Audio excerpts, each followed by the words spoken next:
didn't even need the 7 points. We won it straight up on the field. Take that. Your day coming. Woo! Let's go Thanksgiving. Let's go watch it. Did you sleep last night? You're riled up right now. Too much Mountain Dew over there for you. Yes. The Cowboys did beat the Vikings, and this is going to be a long day for me. Skip's Cowboys rode Ezekiel Elliott to their third win of the season against the Vikings on the road yesterday. Zeke had his first 100-yard game of the season, and Andy Dalton threw 3 touchdowns in his return, including 1 to Elliott. Dallas is now in a 3-way tie with New York and Washington for second in the NFC East behind Philadelphia. And after the win, Zeke said, quote, "We've got to make sure we build on the success and keep getting better." So, Shannon, did the Cowboys look like a team that could win the NFC East? That's easy. This NFC East is pathetic. Let's project out. Does it look like a team that can contend in the NFC? Absolutely not. That wasn't the question. Skip, here's the thing. It's easy. Because that division is pathetic. Hold on. Then you just admitted it was easy. They win on Thursday. They will be in first place with 4 wins. That's not saying anything. Home playoff game, baby. How about it? Come on, Skip. Come on. Look, I'm going to give them credit. They played extremely well yesterday. They got back to their bread and butter. They were able to run the football with Zeke. Zeke looked fresh coming off the bye week. Tony Pollard ran really hard. What did they have? 31 attempts, 180 yards, and now the play action was there for Andy Dalton. 22 of 32, 203, and a touchdown, 3 touchdowns. So when you can run the football, that's what look, let's not overcomplicate this thing. When they can run the football and they have as many rush attempts as pass attempts, the Cowboys can stay close in every game. The defense didn't play great, but they were opportunistic. They made plays when they needed, especially that last drive to keep the Vikings from even getting in field goal range. D-Law got it started early, got the sack. The DB out, I forget the number 37. Donovan Wilson. You better remember his name. He's emerging. Grabbed and pulled the ball out of Kirk Cousins' hands before he was able to get to the turf. And so give them credit, Skip. They were very opportunistic yesterday. They ran the ball. They looked like a team. But this is the NFC East, Skip. This is not the NFC. This is not the AFC North. This is not one of these divisions where you got a team that has 8, 9 wins in it. You got 4 wins. Hold on. Let's see. 3. So in other words, they got as many wins combined as the Pittsburgh Steelers. Hey, and we're over here talking about, okay, does it look like a team that could win the NFC East? Anybody can win the NFC East. That's not saying anything. Well, there are only 4 in it. Yeah, exactly. Right? Exactly. Okay. So they all have 3. So we going to shake them up, Skip, shake the bag up? Okay. Whoever comes out of this shaking bag, that's who's going to win. But I give them credit for yesterday, Skip. They played well. This is the best we've seen the Cowboys look this entire season. And they didn't let the Vikings get too far ahead and have to play catch up. So the running game was viable throughout the entirety of the game. Can they win this division? Sure. And I said this, even if they had won no games, because nobody had run away with the division, they were always going to be a player in the division. But all things being equal, if you say right now, who do you think? I would probably say the Giants, but I probably trust their quarterback less than I trust Andy Dalton. Really? Yes. So you say Andy Dalton is the best quarterback remaining in the NFC East, including your man, Give It To Him Wentz, who now has, by 5, the most turnovers in the entire league. I said I like the Giants, but I trust their quarterback less than I trust Andy Dalton. Aha. That's what I said. You did not mention the Eagles that you picked to win the division. I'm not talking about them. Okay, you're not talking about them. I'm not talking about them right now. It is my turn. Thank you. Finally. It feels like we haven't won a game that mattered for like 3 years. It does. Finally, we went on the road for the first time this year. Is that really a road game with no fans? It was a road game. It was way up there on the frozen tundra of Minneapolis. But it's air conditioning in that bit. It's a dome. And we were 7-point dogs, and nobody gave us a chance, including me. I did not think they could win that game. And guess what, ladies and gentlemen?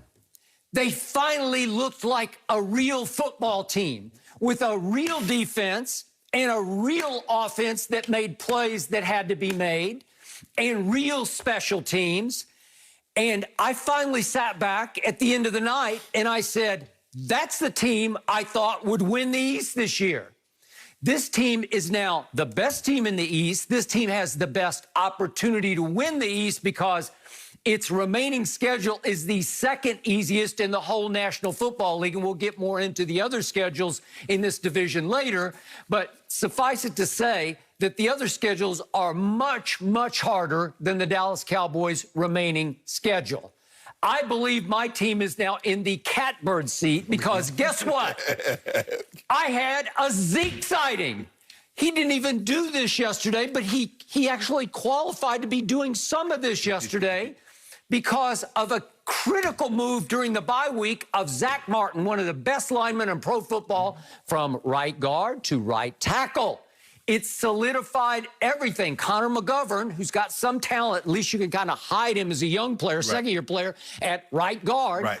And all of a sudden, Zach Martin was road grading off the edge, and Zeke was looking for Zach Martin and running behind him. And Zeke's thunder was complemented once again by the lightning of Tony Pollard.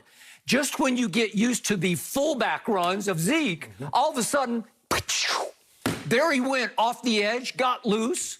It was a horrible effort by one of the Minnesota DBs. I don't know what he was doing, but it's okay with me. We'll see what happens in a We situation lulled you to sleep with Zeke's fullback runs. Yeah, the cornerback, Skip, he has to come right now, and he has to give a better effort than that because you watch the receiver go crack the safety. So now you got to, that's the support. You are now support. And one hand is not going to get it done. And once Tony Pollard actually got loose in the secondary, he was actually gone. Yeah. Do you realize that was my first run all year of 30-plus yards, and it went for 42?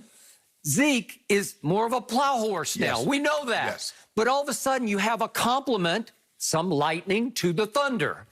And how about my man CeeDee Lamb yesterday? Was he not the difference maker that I said he would be the night they drafted him?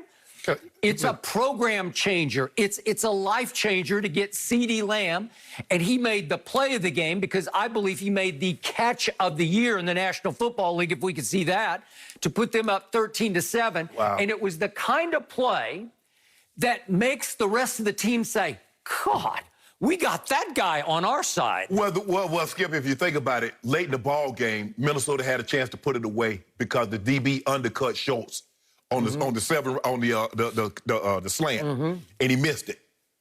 And it gave him a second opportunity. You got to cash in those, Skip. You got to cash in those. You got it. You guessed right.